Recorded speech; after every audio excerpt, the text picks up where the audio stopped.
लेकिन उनकी लाश लेके वो लोग, अपने बच्चों की लाश लेके वो लोग आए। क्यों? क्योंकि एक सरकार मानती है कि उसके पास सरकारी स्कूल को ठीक करने का पैसा नहीं है, सरकारी स्कूल में कमरे बनाने का पैसा नहीं है। नरेंद्र मोदी जी ने बिल्कुल जिक्र नहीं किया होगा, मैं जानता हूँ, मैंने उनका आज का भाषण नहीं सुना, और निश्चित रूप से ना नरेंद्र मोदी जी ने ना धर्मेंद्र प्रधान जी ने इस बात का जिक्र किया होगा कि नई एजुकेशन पॉलिसी के बावजूद इस देश में झालावाड़ हो रहा है। और खाली झालावाड़ हो रहा होता तो हम मान लेते कि चलो कोई एक घटना है। झालावाड़ के बाद राजस्थान के अखबारों ने, पत्रकारों ने जब राजस्थान के स्कूलों की लिस्ट छापी कि देखिए यहाँ भी एक झालावाड़ होने को तैयार है, यहाँ भी बच्चे मरने के लिए स्कूलों में आ रहे हैं पढ़ने के लिए, तो क्या बताएं। तो वहाँ के शिक्षा मंत्री ने कह दिया हमारे पास पैसे वैसे नहीं है। और सिर्फ उसकी नहीं है, तभी उत्तर प्रदेश में हापुड़ के एक स्कूल की तस्वीर आती है, मध्य प्रदेश की तस्वीरें आती हैं।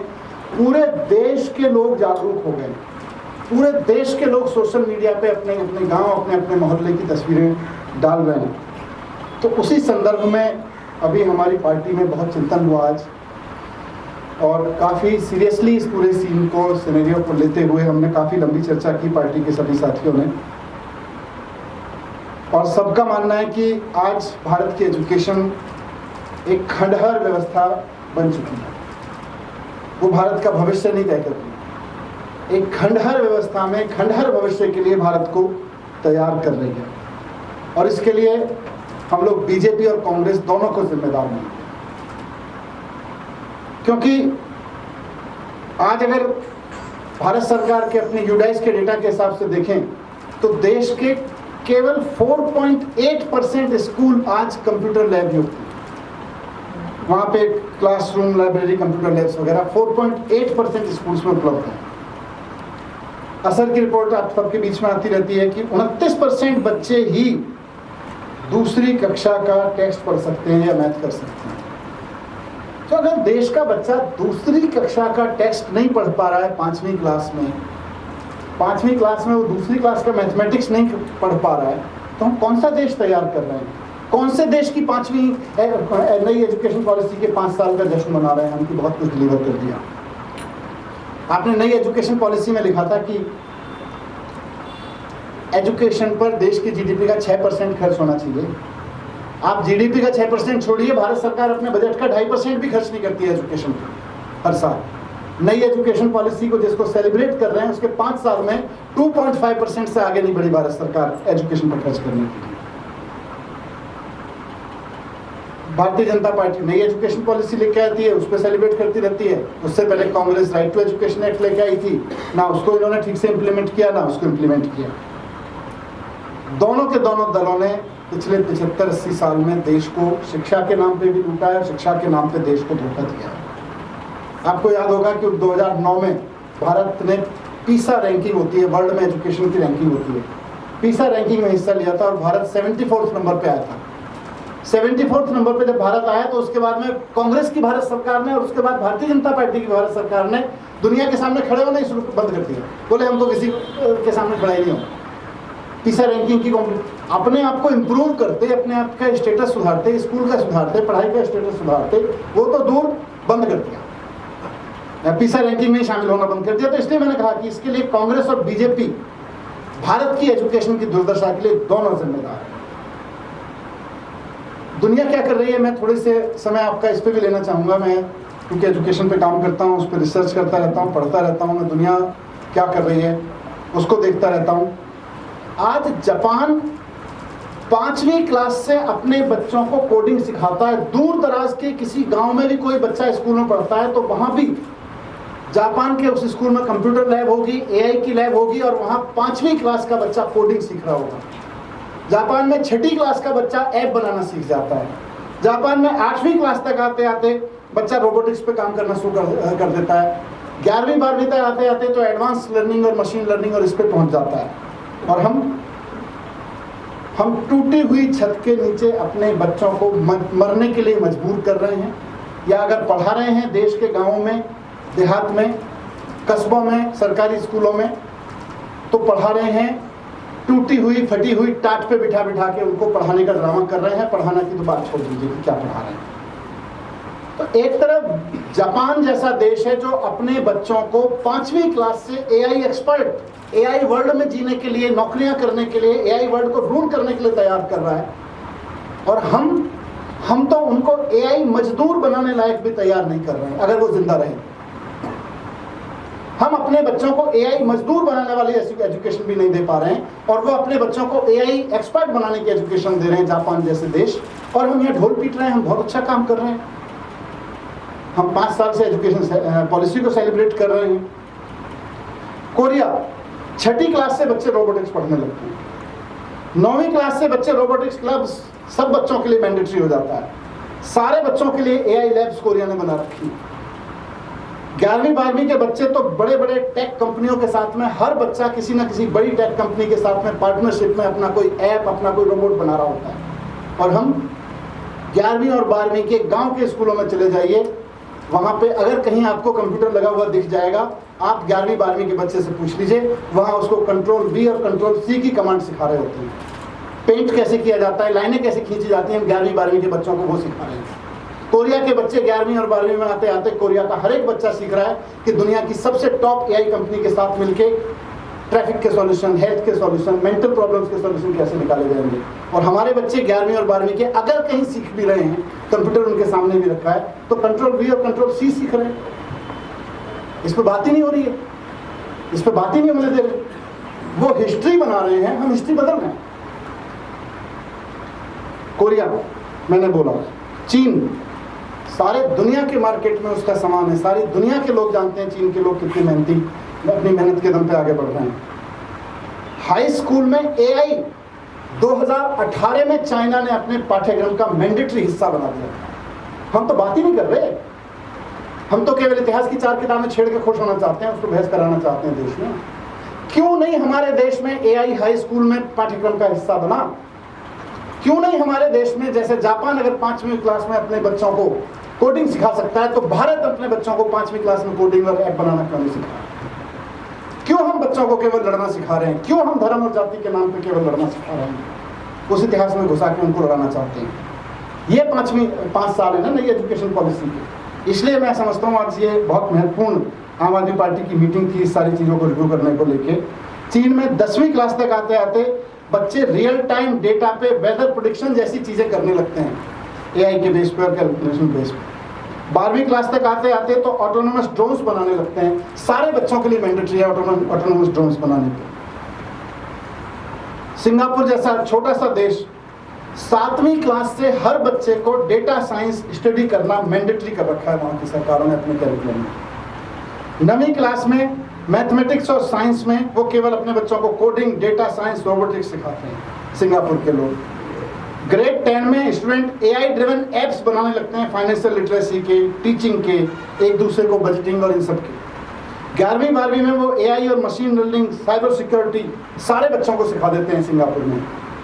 हम एजुकेशन पे काम ही नहीं कर रहे हैं, हम एजुकेशन पे केवल बहस कर रहे हैं, हम टीचर ट्रेनिंग नहीं करा रहे हैं। सिंगापुर ने एआई आने के बाद 2018 के बाद से अपने हर एक टीचर को 100 आवर्स की एआई बेस्ड टीचिंग ट्रेनिंग उसने मैंडेटरी कर दी, सबको कंप्लीट टारगेट कर लिया उन्होंने। और हम तो टीचर ट्रेनिंग के नाम पे भी कुछ नहीं कर रहे हैं। वो अपने बच्चों को स्मार्ट सिटी बनाना सिखा रहे हैं, हम बच्चों को स्मार्ट बोर्ड तक नहीं दे पा रहे अपने बच्चों को। अमेरिका ग्रेड 6 से आर्टिफिशियल इंटेलिजेंस और रोबोटिक्स अमेरिका के हर बच्चे को मैंडेटरी पढ़ाया जाता है, मैंडेटरी। और वहाँ उसकी एजुकेशन नहीं होती है, एग्जाम नहीं होते हैं, वहाँ उसको उसके प्रोजेक्ट से के बेस पे उसको जज करते हैं, रियल टाइम प्रोजेक्ट देते हैं, उसको जज करते हैं। हम रोबोट लर्निंग सिखाते हैं। वो अपने बच्चों को रोबोट बनाना, रोबोट चलाना सिखा रहे हैं। और हम जहाँ कहीं पढ़ा भी रहे रोबोट, तो रोबोट की परिभाषा रट के एग्जाम में लिख के पास करना सिखा रहे हैं। ये अंतर हमारे एजुकेशन सिस्टम में। यूनाइटेड स्टेट में 10वीं क्लास के बच्चे एआई के चैटबॉट बनाते हैं, सारे बच्चे। क्लब और उनके क्लबों में कॉम्पिटिशन्स होते हैं 9वीं 10वीं क्लास के बच्चों में। 11वीं 12वीं के बच्चे MIT जैसी संस्थाओं के साथ टाई अप करके high tech AI driven cancer detection models इस जैसे प्रोजेक्ट्स पर काम कर रहे होते हैं। उनके यहाँ वोकेशनल ट्रेनिंग, अभी स्किल इंडिया की हम बात करते हैं ना, अमेरिका के 52% बच्चे वोकेशनल कोर्सेज में जाते हैं। और वहाँ वोकेशनल कोर्सेज किस बात के हैं? एआई, साइबर सिक्योरिटी, रोबोटिक्स, उनके टेक करियर्स बनाने के लिए होते हैं। और हमारे देश में 9वीं 10वीं 11वीं 12वीं की बात के हाथ में मैंने बताया कि कंट्रोल, अगर कहीं कंप्यूटर दे भी रखा है तो कंट्रोल V और कंट्रोल C सिखा रहे हैं। आप किसी भी, मैं तो सारे पत्रकारों को भी रिक्वेस्ट करता हूँ, झालावाड़ की गिरती हुई बिल्डिंग दिखा रहे हैं आप, बहुत अच्छी बात है। आप टीचर्स की कमी है ये दिखा रहे हैं, बहुत अच्छी बात है। जहाँ सब कुछ है, जहाँ स्कूल की बिल्डिंग भी है, जहाँ टीचर भी हैं, जहाँ कंप्यूटर भी है, जहाँ कंप्यूटर टीचर भी है, वहाँ के बच्चों के सामने भी माइक लगा के पूछ लीजिए कि आज कंप्यूटर क्लास में क्या सीखा। शर्म आती है कि हमारे यहाँ जब 11वीं 12वीं का बच्चा कहता है, हम उससे पूछें कि 11वीं 12वीं के बच्चे ने क्या सीखा आज कंप्यूटर क्लास में, तो वो आपको बताएगा आज मैंने पेंटिंग सीखी, आज मैंने कंट्रोल V कंट्रोल C करने की कमांड सीखी वर्ड पे। तो कहाँ लेके जा रहे हैं हम अपनी नेक्स्ट जनरेशन को? ये सब माता पिता का दर्द है जो मैंने आपके सामने रखा, सारे बच्चों का दर्द है। और समझ लीजिए किसका दर्द है। 31 करोड़ बच्चे इस देश के स्कूल कॉलेजेस में पढ़ते हैं, जिनमें से 25 करोड़ बच्चे इस वक्त स्कूल्स में हैं और बाकी कॉलेजेस में हैं। इन 25 करोड़ में से 15 करोड़ बच्चे केवल और केवल सरकारी स्कूलों में पढ़ते हैं, और सरकारी स्कूलों के तो 90% बच्चों की यह हालत है जो मैंने बताया। तो ये देश की स्थिति इन लोगों ने कर रखी है। मैं अपनी बात को कंक्लूड करते हुए, क्योंकि मेरे साथ पंजाब में हम क्या कर रहे हैं, दिल्ली में हमने क्या किया वो आप जानते ही हैं। संजय भाई यूपी में इस आवाज़ को उठा रहे हैं, ये आप जानते ही हैं, आप सब लोग उसको देख ही रहे हैं। कहना चाहूँगा कि आम आदमी पार्टी एजुकेशन पे काम करती है। हम अभी एक राज्य में सरकार में हैं, दिल्ली में हम सरकार में रह चुके हैं, कुछ राज्यों में हमारे MLA हैं, लेकिन जहाँ जहाँ भी हम सरकार में नहीं हैं वहाँ भी हम ये इंतज़ार नहीं कर सकते कि हम अपने बच्चों के लिए जब हम सरकार में आएंगे तो एजुकेशन पे काम होगा। आज जो बच्चे स्कूलों में पढ़ रहे हैं उनके लिए भी हम एजुकेशन पे काम करेंगे, उनके लिए भी हम लड़ेंगे, आज की मौजूदा सरकारों से लड़ेंगे। इसकी रणनीति हमने बनाई है। हम नहीं चाहते हैं कि हमारे बच्चे केवल और केवल मजदूर बनते रहें, हमारे बच्चे AI मजदूर जितने भी खड़े ना हों और वो AI एक्सपर्ट पैदा कर रहे हैं, ये हम नहीं सहन कर सकते हैं। आज आम आदमी पार्टी की काफ़ी सीनियर लीडर्स के बीच इस पर चर्चा हुई। 20 राज्यों के प्रभारी हमारे आज यहाँ पे बैठे, जो अलग अलग राज्यों में आम आदमी पार्टी की कमान संभाल रहे हैं प्रभारी के रूप में, सबने मिलकर तय किया कि झालावाड़ जैसी घटनाएं फिर से ना हो, किसी और राज्य में ना हो, कोई और मासूम भारतीय जनता पार्टी और कांग्रेस की शिक्षा विरोधी नीतियों के चलते अपनी जान न खोए, इसको हम पहले से अलर्ट करें। इसके लिए हमने 3000 कार्यकर्ताओं की पूरे देश में एक टीम छांटी है, जिनको अगले कुछ दिन में ट्रेनिंग देके 1 तारीख से लेके 1 अगस्त से 7 अगस्त तक हमारे 3000 कार्यकर्ता इन पूरे देश में जाके, प्रेफरेबली इन 20 राज्यों में जाके स्कूलों में जाएंगे। ये देखेंगे कि कहाँ झालावाड़ जैसी स्थिति में बच्चे पढ़ रहे हैं, कोई बच्चा मर तो नहीं जाएगा, कोई माँ बाप अपने बच्चे को पढ़ने के लिए भेजेंगे और वहाँ से उसकी लाश तो नहीं आएगी। इस पर वहाँ प्रशासन के सामने भी रखेंगे, राजनीति के सामने भी रखेंगे, मीडिया के सामने भी रखेंगे। हर एक ज़िले में, हर एक गाँव में जाएंगे और स्कूलों की स्थिति का आकलन करके देश के सामने एक रिपोर्ट रखेंगे कि भारतीय जनता पार्टी और कांग्रेस ने जहाँ जहाँ इनकी सरकारें हैं मिलकर कैसे एजुकेशन का बंटाधार कर रखा है। 3000 कार्यकर्ता वहाँ जाएंगे। मैं हरजोत जी से रिक्वेस्ट करूँगा, पंजाब के शिक्षा मंत्री हैं, ये भी चर्चा में शामिल थे। और अभी जो केंद्र सरकार ने मीटिंग बुलाई थी 5 साल नई एजुकेशन पॉलिसी पूरे होने के, जो फर्स्ट सेलिब्रेशन हो रहा है उससे लौट के आ रहे हैं, वहाँ से ये भी थे। पंजाब 1 से 7 अगस्त तक हमारे 3000 कार्यकर्ता 20 राज्यों में जाएंगे। हरजोत जी ने आम आदमी पार्टी के शिक्षा मंत्री के रूप में, सरकार में शिक्षा मंत्री के रूप में जो काम किया है, मैं चाहूँगा कि थोड़ा सा बताएं कि अगर सरकारें चाहें तो हो तो सकता है। पंजाब में अगर 3 साल में हो सकता है, दिल्ली में 5 साल में हो सकता है, तो हो तो सकता है। पंजाब में जो किया है मैं चाहूँगा उस पर थोड़ी सी रोशनी डालें। धन्यवाद सर। आप सब जानते हैं कि 2022 में आम आदमी पार्टी के नेशनल कन्वीनर श्री अरविंद केजरीवाल जी और पंजाब के हरमन प्यारे नेता भगवंत मान जी पंजाब की जनता के बीच में और पंजाब के लोगों से ये अपील की थी कि हमें एक मौका दीजिए, हम पंजाब के सरकारी स्कूलों को ठीक करेंगे। और मैं ये समझता हूँ ये पंजाब ने अपनी सोच बताई कि एक ऐतिहासिक मैंडेट 117 में से 92 सीट्स भगवंत मान जी को दी और हमारी सरकार है। और मैं अपनी खुशकिस्मती समझता हूँ कि मुझे सबसे पावर महकमा, ये बच्चों का महकमा, शिक्षा महकमा पंजाब में मिला। मैंने जब इस सफ़र की शुरुआत की जिसको हम पंजाब शिक्षा क्रांति बोलते हैं, और ये कोई केवल आंकड़े नहीं, ये पंजाब के सरकारी स्कूलों की सच्चाई थी। पंजाब में 2022 में लगभग 4 लाख बच्चे, 28 लाख में से 4 लाख बच्चे जमीन पर बैठते थे, उनके बैठने के लिए फर्नीचर नहीं। पंजाब में 8000 से ज्यादा स्कूलों में 4 दीवारी तक नहीं थी। भाविए कि हर तीसरे स्कूल में 4 दीवारी के बिना।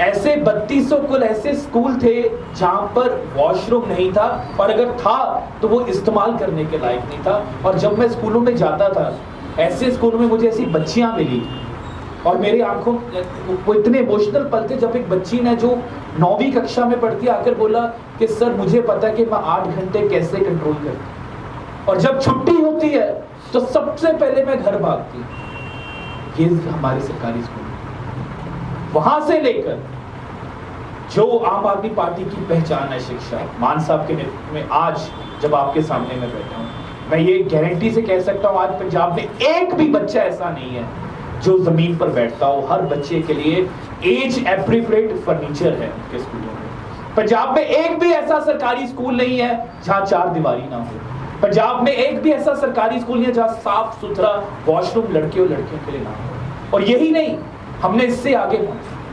आज पंजाब देश का इकलौता ऐसा राज्य है जिसका हर एक स्कूल वाईफाई है, हर स्कूल में साफ सुथरा पीने वाला पानी है। हमने अपने सरकारी स्कूलों में सिक्योरिटी गार्ड्स, देश के किसी राज्य के सरकारी स्कूलों पर सिक्योरिटी गार्ड नहीं होंगे, एक्स आर्मीमेंट सिक्योरिटी गार्ड्स। हमने अपने सीनियर सेकेंडरी स्कूल्स में कैंपस मैनेजर, और ये तो इंफ्रास्ट्रक्चर में किया। इसका नतीजा क्या हुआ? इसके साथ साथ अपने शिक्षकों को, अपने टीचर ट्रेनिंग पर ध्यान दिया, अपने टीचर्स को, हमने अपने प्रिंसिपल्स को सिंगापुर भेजा, हमने अपने प्राइमरी टीचर्स को फिनलैंड भेजा, हमने अपने हेडमास्टर्स को अहमदाबाद भेजा, हमने अपने साइंस टीचर्स को Indian institute of science Bangalore भेजा, हमने अपने बच्चों को इसरो भेजा, स्कूल ऑफ एमिनेंस बनाए। और आज 3 साल बाद आज यहाँ पर धर्मेंद्र प्रधान जी ने देश के सारे शिक्षा मंत्री हुए। कोई किसी राज्य का शिक्षा मंत्री ये नहीं बता सकता कि उनके राज्य में से कितने बच्चों ने नीट पास किया, जेई पास किया। पर मैं आपको पंजाब की, क्योंकि ये सिर्फ आम आदमी पार्टी है, मैं आपको पंजाब की रिपोर्ट बताता हूँ। इस साल का हमारे जेई मेंस में 260 बच्चे सरकारी स्कूलों से जेई मेंस क्लियर किया। देश का सबसे मुश्किल एग्जाम, रादर दुनिया का जो सबसे टॉप 3 टफेस्ट एग्जाम्स हैं, जेई एडवांस, उसमें हमारे 44 बच्चे सरकारी स्कूलों के, ग्रामीण क्षेत्र के बच्चे सीधे आईआईटी में आ गए। 800 से ज्यादा बच्चों ने नीट का परीक्षा पास की। पंजाब स्कूल एजुकेशन बोर्ड का शानदार नतीजा रहा है, और केंद्र सरकार द्वारा कराया गया हुआ एक जो परख नैस जिसको हम बोलते हैं नेशनल असेसमेंट सर्वे, एनसीईआरटी के द्वारा, उसके नतीजे आया पूरे देश में पंजाब नंबर 1 पर आया। हमने जो हाई लिटरेसी स्टेट्स है जैसे केरला, उनको भी पीछे छोड़ दिया और एक नया रिकॉर्ड बनाया है हम अपने बच्चों के लिए। और अब हम इससे आगे, हम अपने बच्चों के लिए एआई के ऊपर, पंजाब पहली स्टेट है जो 400 करोड़ रुपए खर्च रही है अपने स्कूल्स में एयर लैब्स। हमारे लगभग हर स्कूल में 2 ऐसे क्लासरूम्स हैं जिसमें हमने इंटरेक्टिव पैनल्स लगा दिए। शिक्षा हमारे लिए हमारी राजनीति का धर्म। हम पंजाब, और ये सारे नतीजे आप वेरीफाई कर सकते हैं, गूगल पर सर्च करिए, स्कूल ऑफ एमिनेंस सर्च करिए। आज स्कूल ऑफ एमिनेंस में एडमिशन लेने के लिए लाइनें लगती हैं, एक सीट के लिए 200 बच्चे इम्तिहान। सरकारी स्कूलों के प्रति जो सोच थी समाज की, वो बदल गई। आम आदमी पार्टी ने दिल्ली में भी करके दिखा, पंजाब में भी करके दिखा, और आने वाले दिनों में हम और बहुत कुछ पंजाब में करने जा रहे हैं। Thank you Arjun. मैं संजय भाई से रिक्वेस्ट करूंगा कि जिस तरह से दिल्ली में शिक्षा क्रांति हुई, पंजाब में शिक्षा क्रांति चल रही है, खाली आम आदमी पार्टी के लिए शिक्षा क्रांति केवल वहाँ के लिए नहीं है जहाँ सरकारें हैं। संजय भाई ने दिखाया कि आम आदमी पार्टी किस तरह से हर एक राज्य में शिक्षा क्रांति खड़ी कर सकती है, और जो प्लान बनाया संजय भाई के नेतृत्व में, उसको लेके फिर बाद में वो संसद में भी जाएंगे। तो मैं संजय भाई से रिक्वेस्ट करूँगा उत्तर प्रदेश और फिर किस तरह से पूरे देश के प्लान को आप संसद में करें। सभी पत्रकार बंधुओं को नमस्कार। 1 अगस्त से 7 अगस्त तक के आंदोलन के बारे में मनीष जी ने आपको जानकारी दी। 2 राज्यों में हमारी सरकार बनी। दिल्ली में 10 साल तक हम रहे, पंजाब में लगभग 3.5 साल हो चुका है। और जब आम आदमी पार्टी की आप बात करते हैं तो आपको 2 प्रमुख मुद्दे सबसे ज्यादा याद आते हैं, बिजली, शिक्षा। फ्री बिजली कौन दे सकता है? आम आदमी पार्टी। फ्री और अच्छी शिक्षा कौन दे सकता है? आम आदमी पार्टी। पूरे देश में अगर आप मोहल्ला क्लिनिक की स्वास्थ्य सेवाओं की बात करेंगे, कौन याद आता है? आम आदमी पार्टी। अच्छे फ्री पानी, आम आदमी पार्टी। तो अगर आपको झगड़ा कराना हो, नफरत फैलाना हो, तो आपको बीजेपी याद आती है। झालावाड़ में बीजेपी याद आती है। उत्तर प्रदेश में सरकारी स्कूलों के बंद करने के फैसले पर बीजेपी याद आती है। मध्य प्रदेश में सरकारी स्कूलों को बंद करने के फैसले पर बीजेपी याद आती है। हरियाणा में सरकारी स्कूलों को बंद करने के फैसले पर बीजेपी याद आती है। लेकिन शानदार ऐसे स्कूल जहां पे स्विमिंग पूल का निर्माण हुआ हो, एथलीट के ग्राउंड बने हो, हॉकी के ग्राउंड बने हुए, तो आपको दिल्ली के अरविंद केजरीवाल, मनीष सिसोदिया के द्वारा बनाए गए सरकारी स्कूल याद आते हैं। तो पंजाब में वहां के स्कूल ऑफ एमिनेंस आपको याद आते हैं। यानी शिक्षा जो है वो आम आदमी पार्टी की राजनीति का प्रमुख हिस्सा है। हम मानते हैं राजनीति शिक्षा पे होनी चाहिए, स्वास्थ्य पे होनी चाहिए, बिजली पे होनी चाहिए, पानी पे होनी चाहिए, आम इंसान की जरूरतों पे होनी चाहिए। और उत्तर प्रदेश में जिस तरीके से शिक्षा को बर्बाद किया गया, 26,000 सरकारी स्कूल पहले बंद किए गए, अभी 27,000 सरकारी स्कूल बंद करने का फैसला योगी जी की सरकार ने लिया। 5,000 स्कूल बंद करने का आदेश उन्होंने जारी कर दिया। उसके लिए आम आदमी के पार्टी के कार्यकर्ता गांव-गांव में जा रहे हैं। जब हम जाते हैं तो हमारा अनुभव क्या, मैं आपको बताता हूं। वहां मजदूर का बच्चा पढ़ता है, वहां बेवा का बच्चा पढ़ता है, वहां किसान का बच्चा पढ़ता है, वहां दलित समाज के लोगों का बच्चा पढ़ता है, वहां पिछड़े वर्ग के लोगों का बच्चा पढ़ता है, वहां वो बच्चा पढ़ता है जिसका बाप मजदूरी करता है, अपने बच्चे को सुबह छोड़ के आता है, माँ उसको दोपहर में जाती है लेने के लिए। जो अपने बच्चों को मिड डे मील के लिए स्कूल में भेजते हैं, वो बच्चा वहां पे पढ़ता है। आपने उन सरकारी स्कूलों को बंद कर दिया और कहते हैं संख्या कम हो गई। वहां पे नमक रोटी खाने को दी जाती है बच्चों को मिड डे मील में, भात और नमक दिया जाता है मिड डे मील में खाने के लिए। बैठने के लिए इंतजाम नहीं है, डेस्क बेंच का, जिसका जिक्र हरजोत जी कर रहे थे। और मनीष जी, मैं अगर चाहूंगा आप कभी खाली हो और मौका मिले तो आप चलिए उत्तर प्रदेश में बलिया के अंदर एक स्कूल है, 30 साल से बिजली का कनेक्शन नहीं है। पंखा कूलर तो छोड़ दीजिए आप, कनेक्शन नहीं है बिजली का। ऐसे हजारों स्कूल उत्तर प्रदेश में। तो आप कहते हैं पढ़ेगा इंडिया तो बढ़ेगा इंडिया। आप तो देश को अनपढ़ बना के रखना चाहते हैं। हमारी आने वाली पीढ़ी को आप अनपढ़ बना के रखना चाहते हैं, इसलिए कि उनके दिमाग में आप नफरत का जहर घोल सकें। आप उनको उनका वोट हासिल करने के लिए सिर्फ आप उनको झगड़े, लड़ाई, नफरत की राजनीति में उलझा के रखना चाहते हैं। लेकिन आम आदमी पार्टी जो शिक्षा के ऊपर राजनीति करती है, स्वास्थ्य के ऊपर राजनीति करती है, ये मुद्दा नहीं कि हम कहाँ सत्ता में है, नहीं है। पंजाब में है तो आज की तारीख में बेहतर काम कर रहे हैं। दिल्ली में थे 10 साल, हमने बेहतरीन काम करके दिखाया। और आज अफसोस होता है जब टीचर्स और उनके बाउंसर्स, प्रिंसिपल्स, उनको प्राइवेट स्कूलों के अंदर जब अभिभावक जाते हैं बच्चों के, कहा जाता है 80% बढ़ी हुई फीस देना है।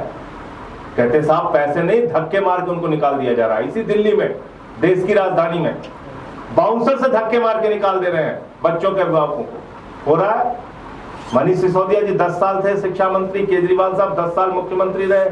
किसी स्कूल से ऐसी कंप्लेंट आई कि बच्चों की फीस इतनी बढ़ा दी गई हो और उनके अभिभावकों को कोई भी स्कूल का मालिक हिम्मत थी कि कह देता कि आप घुस नहीं सकते स्कूल के अंदर, आपका बच्चा घुस नहीं सकता? रोते बिलखते बच्चों की तस्वीरें आ रही सिर्फ 4 महीने में दिल्ली के अंदर।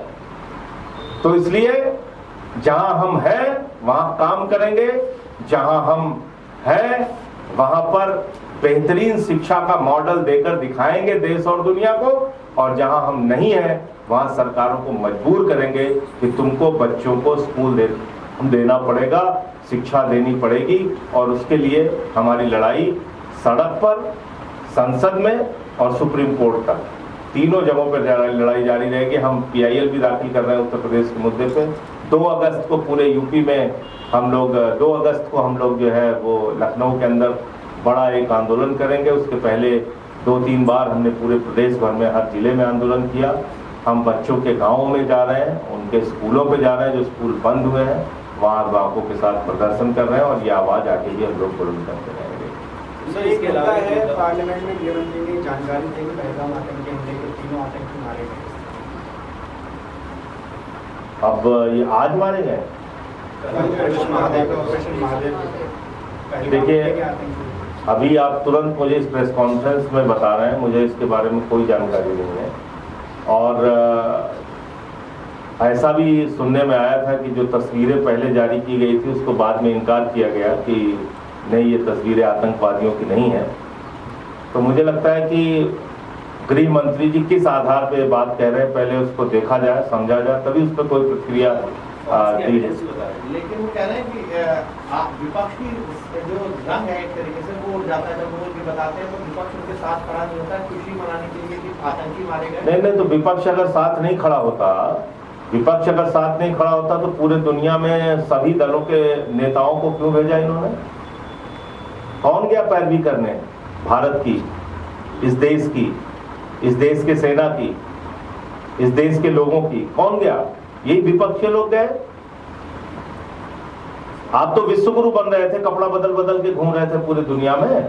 जब आपको लग गया कि इससे कुछ नहीं होने वाला, तब आपको विपक्ष के ही लोग याद आए ना।